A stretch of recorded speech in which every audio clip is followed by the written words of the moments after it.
Welcome to పుస్తకం film నగర్లో ఉన్న బస్తీలో అయితే ఉన్నాం. ఈ బస్తీని చూస్తే మటుకి పల్లెటూరులో చాలా నయం, వీటికంటే 100 రెట్లు పట్టణంలో ఉంటున్నామా, లేదు అంటే ఏ అంటే మురికి చెత్త వేసే ప్రాంతాలలో ఉంటున్నామా, అంటే డంపింగ్ యార్డుల చుట్టూ బతుకుతున్నామా అనేలా ఉన్నాయి ఈ ప్రాంతాలు. ఒకసారి మనం ఇక్కడ ఏం జరుగుతుందంటే దాదాపు కొన్ని వందలాది మంది కూడా రోగాల బారిన పడుతున్నా కానీ ప్రభుత్వ అధికారులు కానీ లోకల్ నాయకులు కానీ ఉన్న సమస్యను పట్టించుకోకుండా వాళ్ళ ఇష్టానుసారంగా ప్రవర్తిస్తున్నారు. ఎన్ని కంప్లైంట్లు ఇచ్చినా కానీ ఒక్కళ్ళు కూడా పట్టించుకోవట్లేదని ఇక్కడ స్థానికులు అయితే ఆరోపిస్తున్నారు.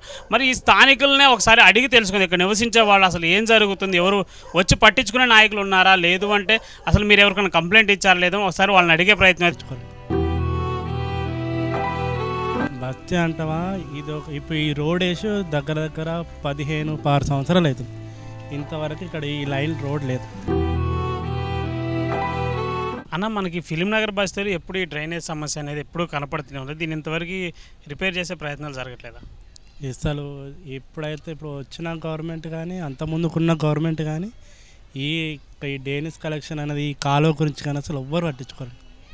అంటే ఈ డ్రైనేజ్ సమస్య కాక ఇంకా మన బస్తీలో ఇంకేం సమస్య? బస్తీ అంటావా, ఇప్పుడు ఈ రోడ్ వేసి దగ్గర 15-16 సంవత్సరాలు అవుతుంది.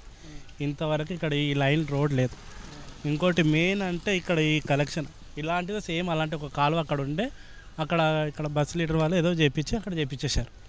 ఇక్కడైతే చాలా ఇబ్బంది అవుతాయి. వర్షం పడిందంటే ఇక్కడ నుంచి అక్కడ దాకా మొత్తం ఫుల్ వాటర్.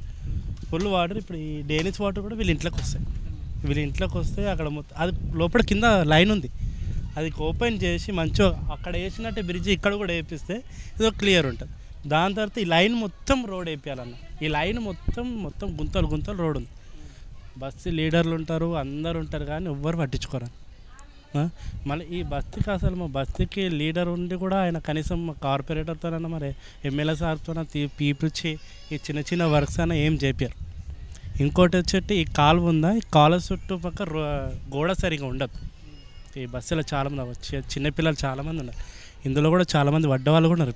పిల్లలు కానీ పెద్దోళ్ళు కానీ కొంచెం ఒక 4 feet హైట్ అన్న గోడేస్తే చిన్నపిల్లలు పడే చాయిస్ ఉండదు.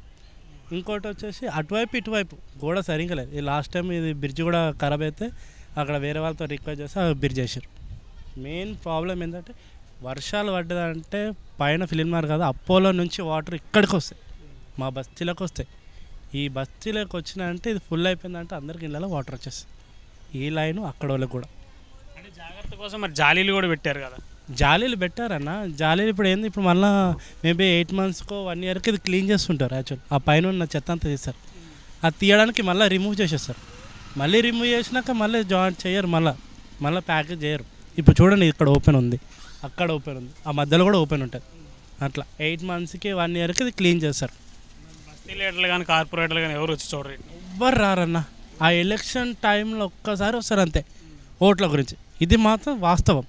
ఆ ఓట్ల గురించే లీడర్లు కనిపిస్తారు తప్ప ఇప్పుడు ఇంకొక 5 ఏళ్ళు అయిందనుకో ఎవ్వరు రారు. బస్తీ గురించి ఎవ్వరు పట్టించుకోరు. బస్తీ వాసులు కూడా పోయి అడగరా ఎప్పుడు కూడా? బస్తీ వాసులు కాదు, ఎవ్వరు రారన్న మా దగ్గరికి. ఇప్పుడు వచ్చిన ఎలక్షన్ టైంలో వచ్చిన వాళ్ళు కూడా దాని తర్వాత మనం ఎవరు పట్టించుకోరు.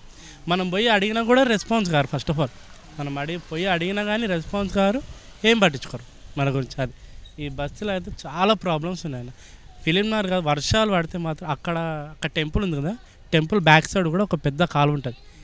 జస్ట్ నార్మల్ వర్షం పడ్డా కానీ అక్కడ ఫస్ట్ ఫ్లోర్ మొత్తం మునిగిపోతుంది. ఎంతమంది ఉంటారు ఈ బస్సులో మాత్రం మ్యాక్సిమం చాలామంది ఉంటారు అన్న, కౌంట్ చేయలేం. కానీ ఇక్కడ ఉన్న బిల్డింగ్లు అన్నీ గవర్నమెంట్స్ ఇల్లు. అంతమంది పబ్లిక్స్ ఒక్కొక్క ఇంట్లో 2 ఫ్యామిలీస్ 3 ఫ్యామిలీస్ ఉంటారు పక్క. మెయిన్ అది ఓనర్స్ ఉన్నారు, రెంటర్స్ ఉన్నారు, చాలామంది ఉన్నారు, చిన్నపిల్లలు ఉన్నారు. మెయిన్ ఏంటంటే మాకు ఈ కాలువ ప్రాబ్లం అన్న. ఈ సైడ్ పొంటి గోడలు లేవు, జాలీలు లేవు, ఇదొకటి వేస్తలేరు. దగ్గర 6 years 7 years అవుతుంది అది చేయక. అక్కడ ఒకటి ఉండే చెప్పాలంటే పక్కనే లీడర్ వాళ్ళ ఇల్లు ఉంటుంది. మేబీ అతని వల్లనే అక్కడ చేయించుకున్నారు అనుకుంటా.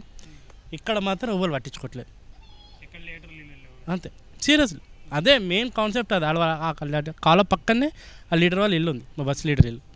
అది చేయించారో మళ్ళీ ఎవరైనా లీడర్లు కార్పొరేటర్లు వచ్చి చేయించారో తెలియదు. ఇక్కడ మాత్రం ఎవరు పట్టించుకోరు. ఈ గల్లీ మొత్తం గుంతలే. ఈ గల్లీ మొత్తం పోనీ వాళ్ళు డ్రైనేజ్ కలెక్షన్ వేసుకోరా ఏం వేసుకోరో తర్వాత విషయం. కనీసం మీరు ఉండనేది మళ్ళొకసారి అని చేపిస్తే బాగుంటుంది కదా. మెయిన్ ఈ కాలువన్న వర్షాలు పడ్డాయంటే మాత్రం ఇది ఫుల్ అయిపోతుంది. ఇంకోటి అక్కడ చెరువు ఉంది, ఆ చెరువును కూడా అక్కడ కొంచెం క్లీన్ చేసి పెడితే ఫ్యూచర్లో పిల్లలను వాకింగ్ చేసుకోవడం వస్తుంది. చెరువు గురించి కూడా వాళ్ళు పట్టించుకో. ఫస్ట్ ఆఫ్ ఆల్ ఏంటంటే ఎలక్షన్ మూమెంట్లోనే కనిపిస్తారన్న. ఇంకా బస్తీ సమస్య కానీ ప్రాబ్లమ్స్ ఉంటే ఈడ లీడర్లు కానీ ఎమ్మెల్యేలను కార్పొరేటర్లు ఎవ్వరు కనిపించారు. సిస్టమ్ సరిగా వర్క్ చేయట్లేదు. ప్రజెంట్ సిస్టమ్ గవర్నమెంట్ కూడా ఏం రెస్పాండ్ కాదు, గవర్నమెంట్ కూడా ఏం పని చేయట్లేదు. ఇప్పుడు వచ్చిన మన కాంగ్రెస్ గవర్నమెంట్ కూడా కరెంటు బిల్లులు అవి లేవంటారు, కానీ మాకు నెల కరెంటు బిల్లు వస్తుంది.